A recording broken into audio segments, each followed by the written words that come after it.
Halo, assalamualaikum warahmatullahi wabarakatuh. Selamat pagi, Bapak dan Ibu semuanya, di mana saja berada. Tak terasa kita sudah Januari ya, Bapak dan Ibu. Kalau gitu, mari kita coba lihat di pengelolaan kinerja, karena kita sudah bisa mulai mengusulkannya kepada atasan kita. Oke, Bapak dan Ibu, kalau kita lihat, ya di sini sudah tampak alur pengelolaan kinerjanya bulan Januari sampai Juni ya. Kalau kemarin kan memang masih Juli dan sampai Desember. Nah, untuk itu Bapak dan Ibu, mari kita langsung mulai lanjutkan draft atau Bapak Ibu bisa langsung memulai kalau belum membuat draft. Nah, di sini sudah tampak Januari sampai Juni 2024. Untuk tampilannya sama ya Bapak dan Ibu. Kita mulai dari praktek pembelajaran, pengembangan kompetensi, tugas tambahan, perilaku kerja, dan nanti kita bisa melihat rangkumannya. Kita mulai dari praktik pembelajaran. Di sini ada 8 indikator yang Ibu Bapak bisa pilih. Nah, yang berwarna hijau ini berarti rapor mutu di sekolah saya ini sudah baik, Bapak dan Ibu. Sedangkan ini yang masih kuning, ada 5 di sekolah saya ini masih nilainya masih cukup. Nah, Bapak Ibu nanti bisa milih sendiri indikator di sekolah Bapak Ibu itu yang kuning yang mana. Nah, kalau saya sendiri di sini saya akan memilih di bagian penerapan disiplin positif.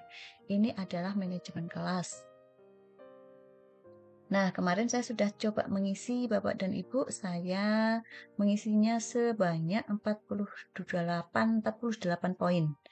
Dari skor yang minimal itu kan 32 poin per semester untuk memenuhi ekspektasi atasan. Kita coba lihat di RHK yang pertama, Bapak dan Ibu, atau rencana hasil kerja. Di sini saya memilih pada bagian ini. Ya, saya sebagai partisipan dalam lokakarya atau seminar, eh, ya, saya memilih satu kegiatan. Di sini nilainya 4. Jadi, apapun tadi indikator yang Bapak Ibu pilih untuk RHK di sini adalah sama isinya ya Bapak Ibu ya. Nah, saya akan memilih satu kegiatan sehingga saya memiliki poin 4. Berikutnya, RHK yang kedua, rencana hasil kerja yang kedua, saya memilih pelatihan ini, Bapak dan Ibu. Ini adalah pelatihan yang berada di PMN itu. Di sini nilainya lebih tinggi daripada yang tadi Bapak dan Ibu karena di sini ada aksi nyatanya. Kalau yang di atas tadi itu kan kita hanya sebagai peserta tanpa aksi nyata.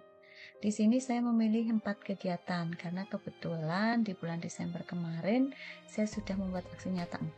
Mudah-mudahan besok selama semester ini keluar sertifikatnya semua ya Bapak dan Ibu.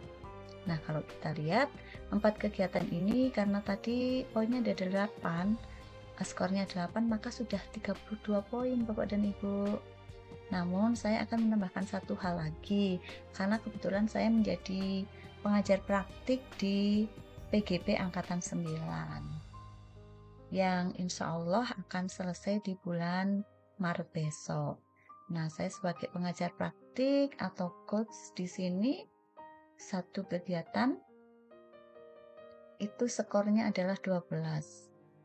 Ya, jadi total punya saya adalah 48 poin. Semoga tercapai selama satu semester besok ya Bapak dan Ibu, amin. Selanjutnya kita bisa menuju ke tugas tambahan. Nah, di tugas tambahan ini, di sini saya sudah memilih sebagai kepala laboratorium karena memang kebetulan saya tugas tambahnya sebagai kepala laboratorium ya Bapak dan Ibu.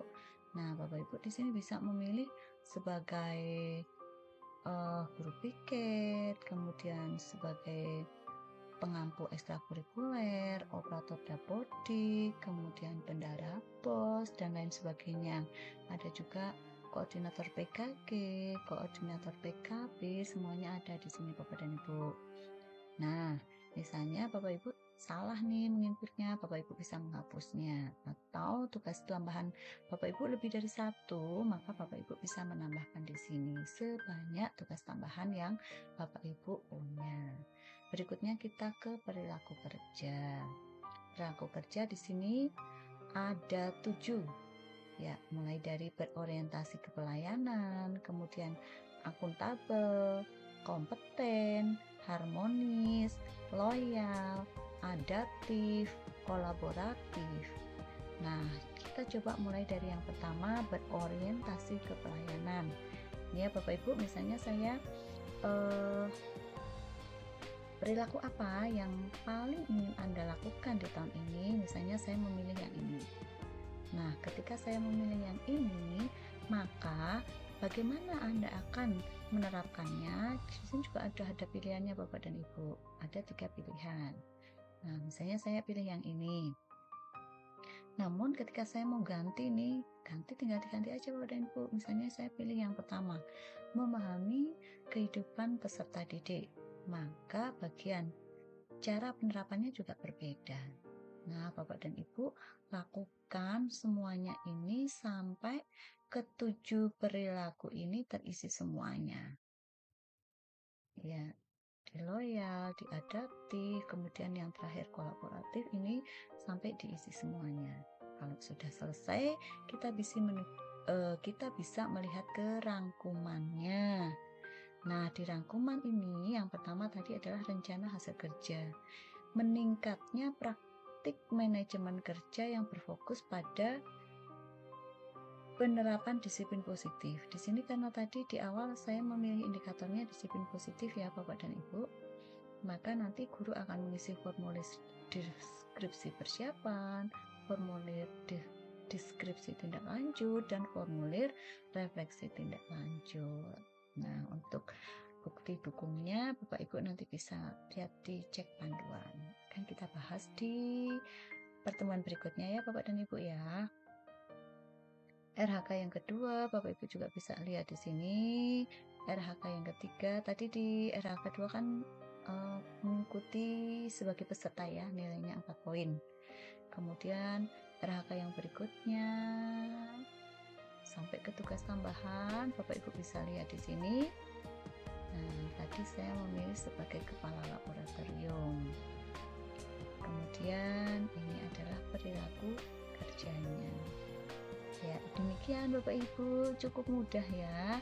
Cukup mudah dan saya pikir tidak terlalu berat karena pemerintah juga sudah menyiapkan PMM agar kita bisa mengisi poin kita. Kalau kita cukup dengan PMM saja. Kalau kita memang nggak ada kegiatan-kegiatan yang lain misalnya. Demikian Bapak Ibu, terima kasih dan bisa kita sambung di lain waktu untuk yang lain-lain. Assalamualaikum warahmatullahi wabarakatuh.